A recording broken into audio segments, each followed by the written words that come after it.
when innovation outran its time. It began with an idea so advanced, so unconventional, that most engineers dismissed it before the first prototype was even built. A machine designed not for the world it lived in, but for a world that didn't yet exist. It promised efficiency beyond anything seen before, performance shaped by principles no mainstream manufacturer dared explore, and technology that bordered on science fiction. Today, it's remembered as a legend ahead of its era, a car praised in hindsight, misunderstood in its time, and ultimately undone by a world unprepared for what it offered. But to understand the rise and fall of this extraordinary machine, we must return to the moment when its creators dared to challenge an industry stuck between tradition and timid progress. The project started in a research division known for big dreams and small budgets.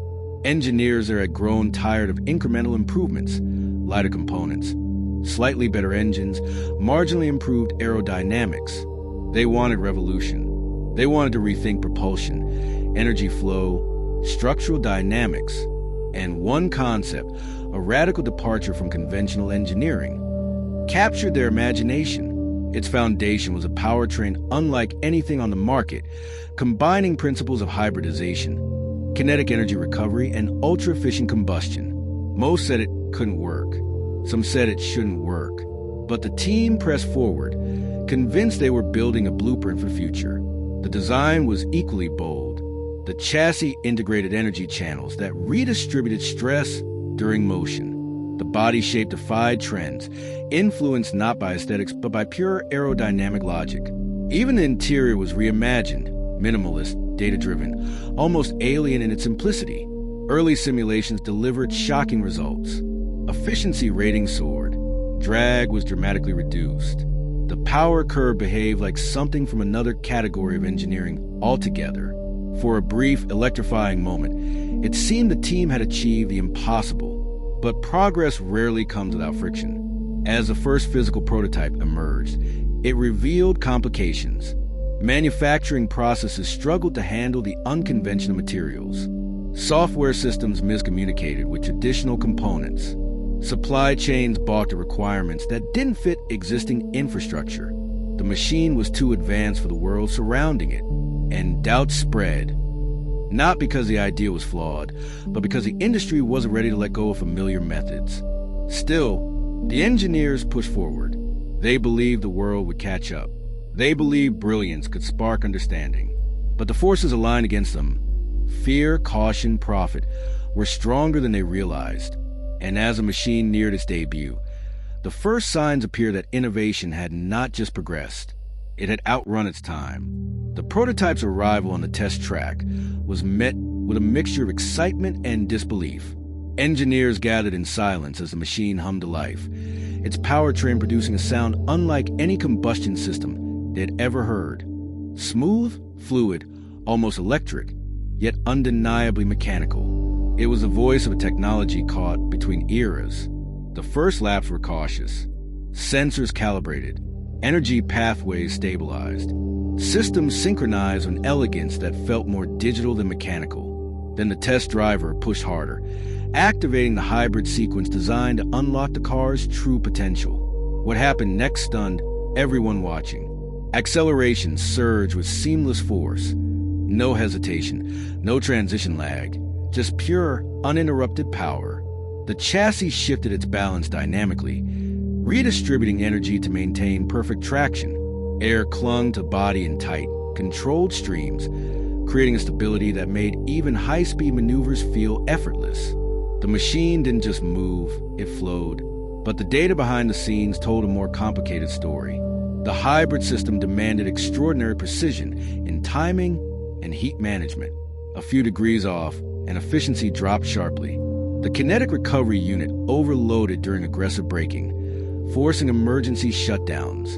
And while the engine was efficient on paper, real-world fuel quality varied too much for the delicate combustion strategy it relied on. Still, none of these issues frightened the engineering team. They were solvable. They required refinement, not reinvention. What truly worried them was a reaction from leadership. Executives watched the prototype and saw brilliance, followed by dollar signs. Manufacturing lines would need complete restructuring. Suppliers would need new materials. Mechanics would require advanced retraining. Marketing warned that the design was too strange, too futuristic, too unfamiliar for mainstream buyers. And finance teams calculated risks that overshadowed the potential reward. The engineers defended their creation. They argued that innovation must sometimes pull the world forward rather than wait for permission. They reminded executives that every great leap in automotive history once looked impractical. But the room remained divided. Some saw a breakthrough. Others saw a burden. Outside the company, whispers began circulating. Early test footage was leaked. Short clips showing the machine moving with eerie smoothness.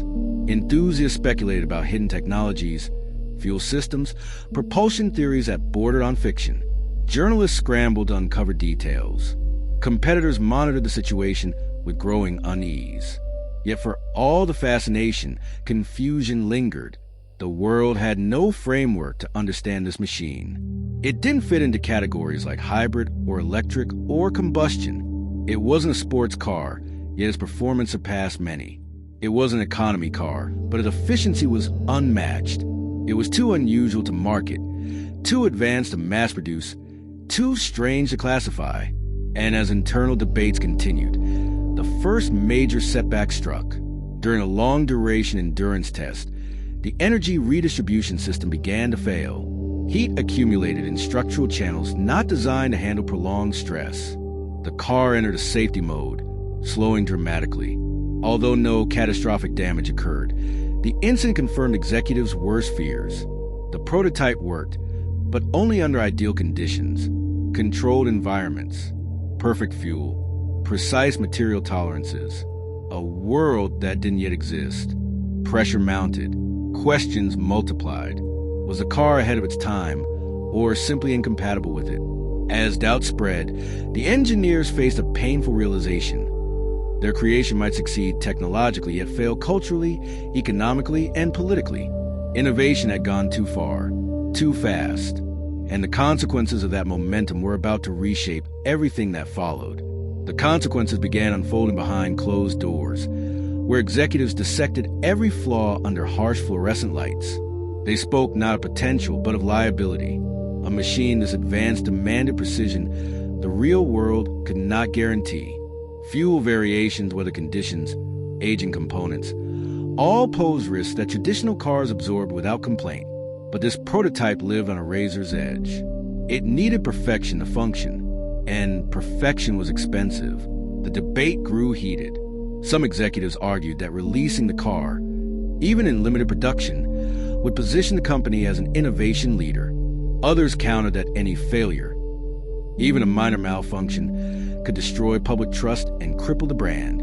The finance team presented projections showing astronomical costs for production retooling. The marketing department warned that customers wouldn't understand a machine so alien in both form and function. And the legal team raised concerns about safety standards that didn't yet cover this kind of technology. For the engineers who had poured years into the project, the tension was unbearable. They knew the machine worked. They knew it represented a leap forward the industry would eventually chase. But they also understood the reality forming around them. The world wasn't ready. Infrastructure wasn't ready. Regulations weren't ready. Even consumers weren't ready to embrace a car that behaved more like an experimental aircraft than a conventional vehicle. Still, they pushed forward. They refined algorithms. They reinforced the energy channels. They improved cooling under sustained load. They modified the hybrid sequence to account for unpredictable conditions. Each improvement nudged the machine closer to viability. But each improvement also added cost, complexity, and political friction. Then came the public demonstration, an event meant to convince leadership that the world could, in fact, understand the machine. The prototype performed flawlessly for the first half of the run. Its movements were fluid, its transitions seamless. The audience watched with growing awe as it accelerated with the grace of a glider and the force of a turbine. Enthusiasts murmured. Journalists scribbled. Engineers dared to hope. But during a high-temperature endurance segment, the redistribution channels struggled again. Heat climbed. Efficiency dipped.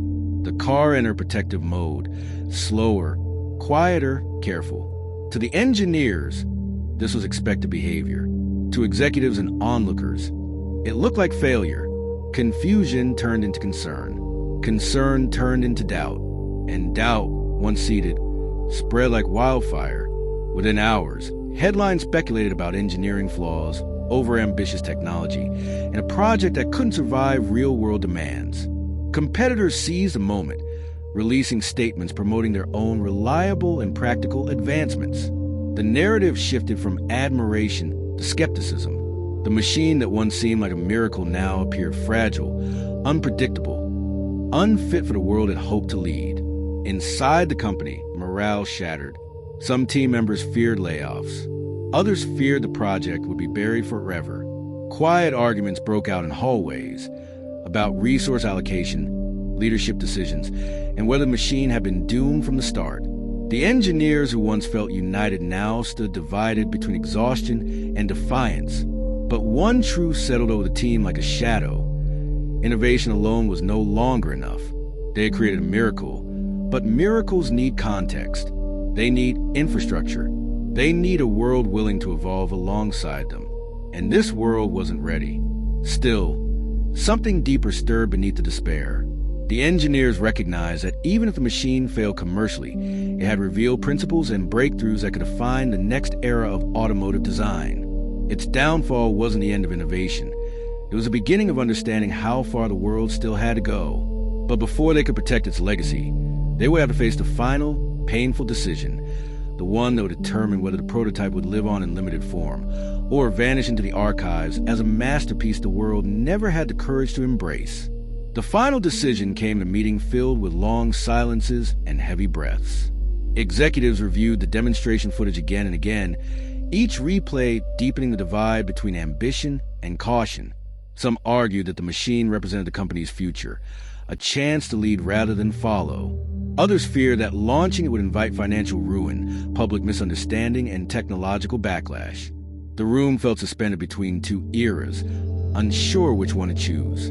The engineering team made one last appeal. They explained that the prototype wasn't flawed.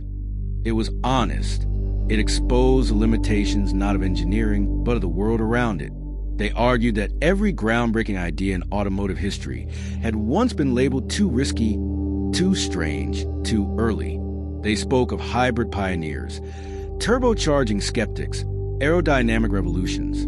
They reminded leadership that innovation rarely succeeds on its first attempt, but always shapes what follows. But even as they spoke, they sensed a decision forming.